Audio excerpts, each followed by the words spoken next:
Hello once more and welcome to Dul Johnson's Creative Talks. I'm going to do a short series of videos to talk to you, not about writing this time, but about reading.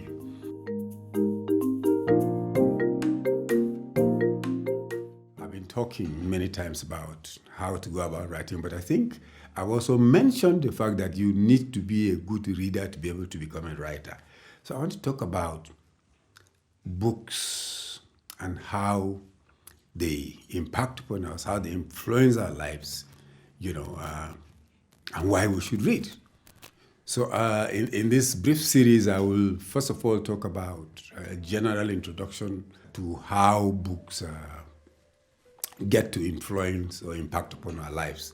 And thereafter, I will be talking about specific books that I have read that have impacted on my life. Maybe some of them you have read. If you have not, you might want to find some of them and read. Again, if there's anything you do not understand, even in this introduction and in other videos, I always ask you to please put down your questions or comments in the box below, and I will definitely attend to you. So let's talk about reading and how books impact upon our lives. Now, generally speaking, it is very difficult, to make the claim that books change our lives. It's difficult. It's not completely difficult, but in general terms, because people do, raise these questions as to what does literature do? What does literature contribute? Do we write in order to change life, to change society, and so on and so forth, right? Hello, viewer. A couple of times on my video, I have mentioned my forthcoming textbook on creative writing. The book is now available and you can order if you are in Nigeria or somewhere around Nigeria. You can order by calling any of the numbers below.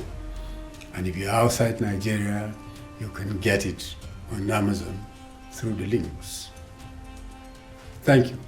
My argument has been that if books were not a life-changing or a society-changing medium, writers wouldn't get into trouble the way many writers have, gotten into. That means that books do talk to us in certain ways. Books do say things to individuals, and it is individuals that slowly bring about the change. So when a book, zeroes in on, let's say, social ills, or about problems with your government in your country or whatever, when those who are in authority read those books, they can see that this is an attack, or that you are talking to them, or that you are talking about them.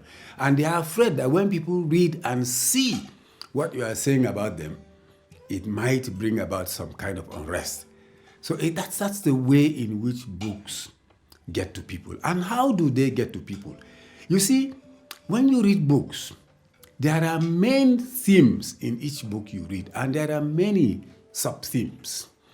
So a book might be talking about a rotten regime, for example, or a book might be talking about, an outbreak of a disease, for example, maybe something like inflation within a society and how people can cope with, or why people should resist, Those kind of things are what we call major themes.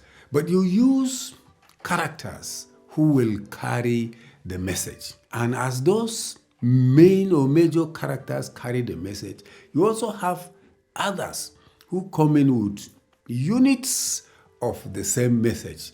So for example, if we're talking about maybe your main character is going through a problem with the government of your country, for example, or the government of your state, for example. He is being or she is being hunted down because he said something that has, started to engineer people to think about how to vote to say another government when time comes. That's a major theme that is being pursued, for example. Then you would find other characters, say, who are talking to people by the side, or people who are even going to the main character to say, no, this is wrong, don't do this, or selling new ideas, and so on and so forth. Or you are showing other people that are suffering as a result of what is happening. All of these are the ways in which books talk to people. So when a character really carries the message very strongly, you, the reader, can feel with the character that they are actually feeling the impact of this, what is going on in the society, what is going on with the system. And it may manifest in many ways in their lives. So we are seeing how maybe they are deteriorating. That's the main character I'm talking about. Maybe they are deteriorating. Maybe their mental capacity is, going down. Maybe even their physical health is going down, and so on and so forth. We will sympathize with the character for that reason. So when you are reading a book, your attention is on what is happening with or to the character. And that is the way you will also feel, see, experience what the writer has put in the book. So as a reader, you are now taking it from the character or the characters that you are following in the story. That is why, as critics, we always ask you, why do you like this character? Or why do you not like this character? Why do you care about this character? A reader will always care. For example, as a writer, people have asked me, why did you kill this character? It is because in reading, they felt they lived the life of the character with the character. They felt for him or her, and they did not want anything to happen to them at the end. So that is the way you, as a reader, you will get impacted by the message in a book that you have read. And that is how it can influence your thinking, your actions in society, and so on and so forth. I suppose, and I hope you understand what I'm saying. When you read a book, you are reading the story, or you are reading the experience of a character, and there are messages that are being driven by the writer that you see when you read.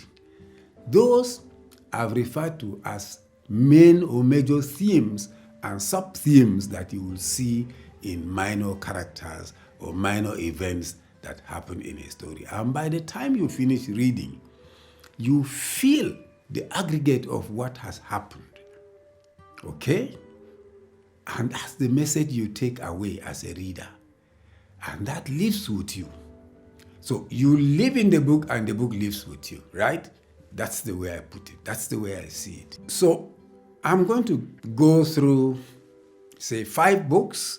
I've selected 5 books which I've read over so many years that some of them are still living with me, and I'm living with them. That's not to say I remember all the stories, but the things that I have learned from those stories are still kicking in my head. So I'm going to be sharing them with you video per video, and I wouldn't be doing more than 5 books in all. So you watch out for those. And thank you for listening.